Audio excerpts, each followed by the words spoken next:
Well, hello and welcome back to Supposedly Fun. I am Greg. It is Booker 2020 Day, and the winner is Shuggie, Bain by Douglas Stuart. I'm so excited, in case you can't tell. I had been kind of hoping that this book was going to win, but it was a really good shortlist, I think, for the most part. And I still have 100 pages left in this book, so I feel weird going all in, but I'm really happy, and I'm very excited for this book. Again, can you tell? I didn't think it was really going to happen. And I think part of that is that I was very much wrong about the outcome of the National Book Award, which I will link down below. And Shuggie Bain was a contender in that one as well. Did not win, which didn't really surprise me. And I feel like a lot of people really had enjoyed Shuggie Bain, but weren't really expecting it to pull out a victory in the Booker Prize. And I'm just really glad that it did, because I've already seen some grumblings online about this being the most traditional book and it being the story of a white person grappling with addiction, which, yeah, I mean, that's a thing that has been done before. But for me, I think it really approaches this topic. And if you follow along, I am extremely tired of stories about white men in books, especially when they can't get their lives together. However, I feel like this is a very fresh take on it, because I feel like in traditional addiction narratives, the focus is on anger and pain and like the devastation. This is a remarkably tender and loving book. And I think it captures something that I haven't really seen captured in any of the addiction narratives or just in any book before, which is that, not to get a little personal, my mother struggled with alcoholism when I was a kid. Now, I'm not going to compare my experience to Douglas Stewart's. I don't think it's the same, but there are things about it that really call back to my childhood. And, I always say we all bring our own emotional baggage into books with us. And that definitely happened for me with Shuggie Bain, because I can't help but relate to him and his situation, because I've also seen it grumbled about online that it seems ridiculous for this child to love his mother and try to take care of his mother, but that's kind of what I did when I was a kid. And I've never really seen that portrayed in fiction or anywhere. I think it's very common, at least it was for me, that I really wanted to love and help my mother, and that did a lot of damage to me as a child and into my adolescence. And I think that's part of why I mentioned that, like, To Kill The Catcher in the Rye was my favorite book when I was a teenager. Part of all of the anger at the world that I was having was that I was suppressing all of the bad things to try to take care of my mother. I really don't want to get too personal, but it's like I was devastated by the idea that people would find out and things like that. So this book resonates really well. And it's like, even now, I went through a period where I was very angry with my mother after I was done with my adolescence. And now I've come around to a point where I feel like I have bad memories of my childhood, but I have good memories of my childhood. And again, I don't think I've really seen that captured in a book the way I see it here. Like, this feels more like my experience of the world than any other addiction or alcohol book that I've ever read. And of course, that makes me love it even more and even harder. And I have been waffling back and forth about whether or not I was going to say anything about that when I finally did my review. I think had it not won, I might not have gone there. But I think that is the real triumph of this book. It talks about an experience that really hasn't been captured before. And of course, I am a gay man as well, who grew up in that situation with my mother. And my situation with my siblings was very different from Shuggie's. But it feels true, and it has the devastation, it has the pain. I can see some people have said it's a bit of a difficult book to read because so many bad things happen, but it doesn't feel like it's portraying any of those things in a lurid way. It doesn't feel like it's using them as hooks to be dramatic or just for the sake of moving the plot along. It feels like organic things that are happening from the characters. And I think Douglas Stuart has a really great understanding of his characters, which is not surprising because Shuggie Bain is inspired by his own life and his own childhood. He lost his mother to alcohol when he was 16. And I've been trying not to find out how much of Shuggie Bain is inspired by Douglas Stewart's real life story, because I want to finish the book before I do that. But I keep seeing references to that. So I think it's not really surprising that he understands the characters as well as he does, and that he is, but it's still a triumph that he's really able to create such indelible and layered characters, and he draws them with love and with critique. Like, he can see them for what they are, for the good sides, the bad sides, at every level. And I think that's a remarkable talent. So part of me is curious, like, he's already working on another book, and part of me is curious, like, is that going to tie back to his life? Is he going to branch out? And how will he fare when he does something that doesn't really come so much out of his own personal experience? I feel confident he can do it, because, like I said, I think the way, just the level of detail and understanding and depth that he gives to his characters speaks of an incredible writer. And I think he'll be, so I'm very eager to see what he does next. This was his debut novel, and he just won a Booker Prize. That is really cool. And I'm very happy for him. I've seen a couple of interviews. I saw he did a series of recommendations for his publisher, where he talked about some LGBTQ book recommendations, some Scottish book recommendations. I added some of them to my TBR, as if my TBR wasn't big enough. So I feel like he kind of, as Bernardine Evaristo, even though he does not have a backlist like Bernardine Evaristo does, I feel like he has emerged as an author that I am very likely to follow in the future. I'm very eager to see what he does next, and I'm really eager to finish this book so I can talk even more about it. I don't want to say too much without having gotten the ending, because I feel like the ending a lot's going to depend on that, as with any book. But I'm just so happy that Shuggie Bain won. I didn't really think it was going to happen. And I think part of that, again, is that I kind of wanted this to win, but I don't know. I really, if you saw my prediction video, which I jumbled into a Friday Reads, I thought the Shadow King probably was going to eke it out. But if it wasn't the Shadow King, it was going to be either Shuggie Bain or Burnt Sugar. So I was right about that, and I got that going for me. Speaking of, I would have been very happy with Burnt Sugar winning if that had been the case.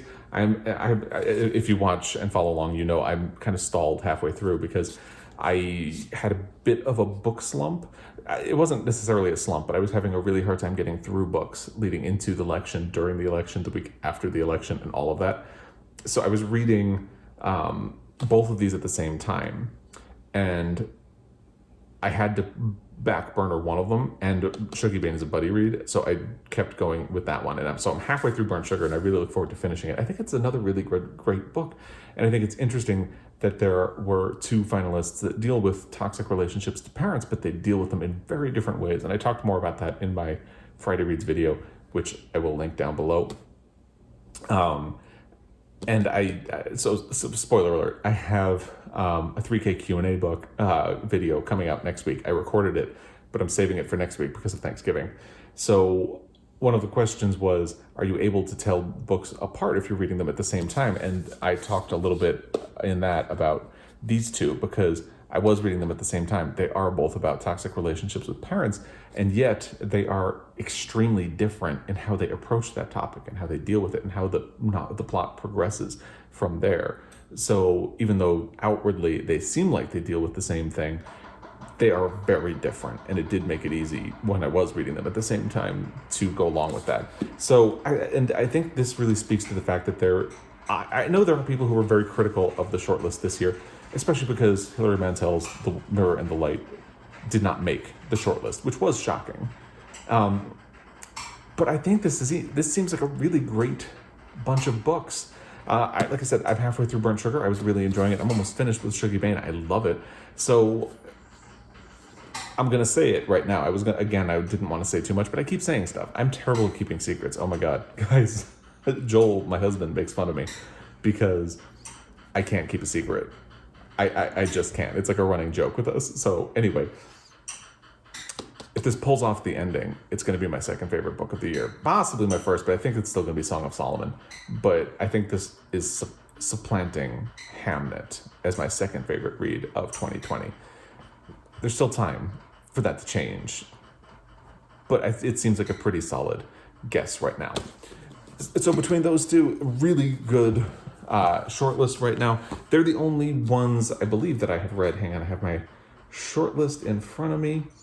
Yes, so those are the only two that I have read any part of. I haven't finished either one of them. I also own this Mournable Body, which did not win. I thought this one might have an outside chance, but there was so much mixed reaction to this, and in fact, mixed to negative reaction to this. I still want to read it. I need to read Nervous Conditions first, because this is the final part of what became a trilogy of books that was slowly published over time.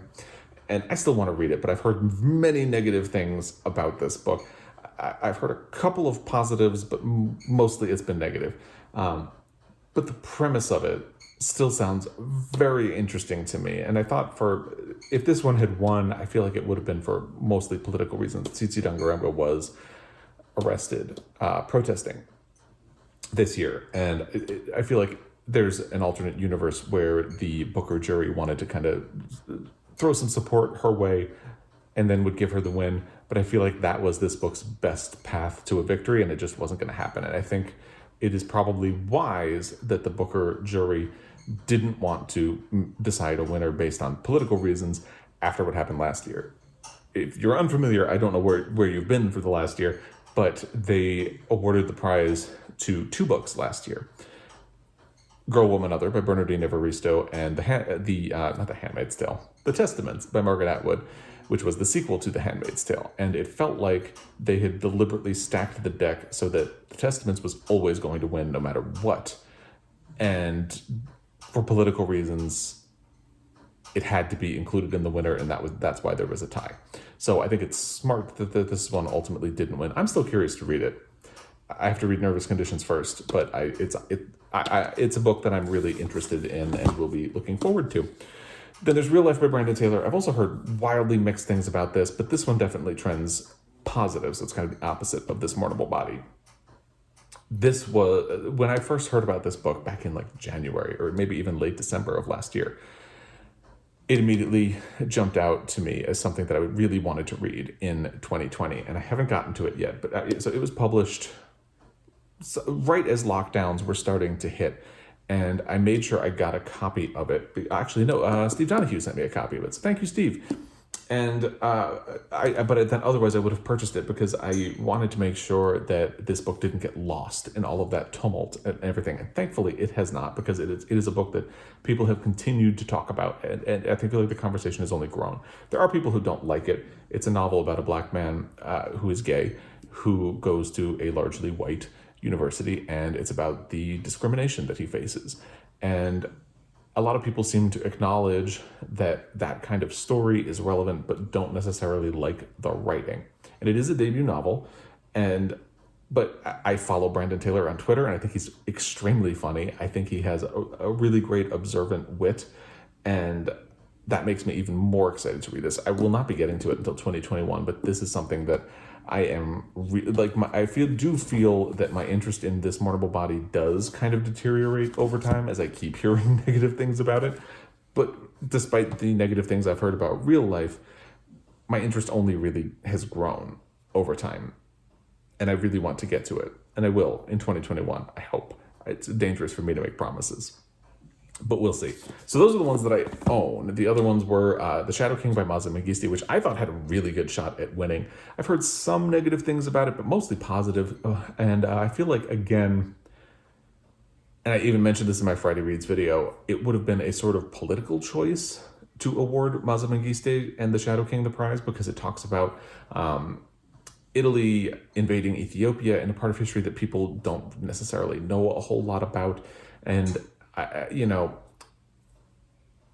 what I hear is good about the book isn't always the writing, but it is something that I would be interested. I don't own a copy. I don't know if I'm going to buy a copy. That one I will probably seek out on audio at some point in 2021. The book that I am the least likely to read is The New Wilderness by Diane Cook. The audio is available on Scribd, so I've been toying with the idea of listening to it, and I just don't know, especially now that it didn't win. The more feedback I hear, the more it's kind of like, well, it's fine, but it's not great. And I feel like it's much more likely that I'm going to take a pass on that one. So I did add it to my to-read list on Scribd, but I think I'm just going to delete it at this point. Because let's be real, I have a lot of other things I need to get to. I don't feel like I should read or listen to something just because I feel like I should. It's the way it is. So those are the finalists. The unfortunate thing is that I missed the announcement this year. I did manage to watch live the last 2 years. So I last year I was actually driving, so I listened. I pulled up the live stream and was driving when they made the announcement. And let me tell you, being in your car when they announced that there were 2 winners was dramatic in the extreme. So, but I didn't get to watch this year. I was stuck on a phone call when the live stream was happened, and then I got distracted and got off the phone. Quickly checked Twitter to see if anything was going on in the news. There always is something going on in the news. I checked Twitter to see what was going on in the news, and the first thing I saw was Eric Carl Anderson congratulating Douglas Stewart, and I may have actually yelped. That may be a thing that happened, and I just kind of flailed at my laptop to try to like pull up the story and see it. So that's how happy I was. But I am sad that I missed the actual announcement. I'm waiting for his. Apparently, they did have a video of him making an acceptance speech, and I'm waiting for that to surface online because I really want to see it, and I'm looking forward to that. So, what do you think of the Booker Prize 2020? Do you think the right book won? I kind of do, but I still have some reading to do. Let me know. And are you still mad about Hilary Mantel? I still haven't read that one. That's another one that I need to get to in 2021 is looking really busy for me, in case you can't tell. So, let me know. What did you think? Booker Prize 2020. Thoughts, complaints, anything. You know what to do. The comment section is right down there. Anyway, I need to get back to work, but I really needed to share the enthusiasm and the joy. And as always, I really appreciate your time. And if you follow along, I especially appreciate that. If you don't follow along, I hope you enjoyed this enough to hit subscribe, follow along in whatever it is I do here. Sometimes I don't even know. But as always, I will be back. Until next time, happy reading.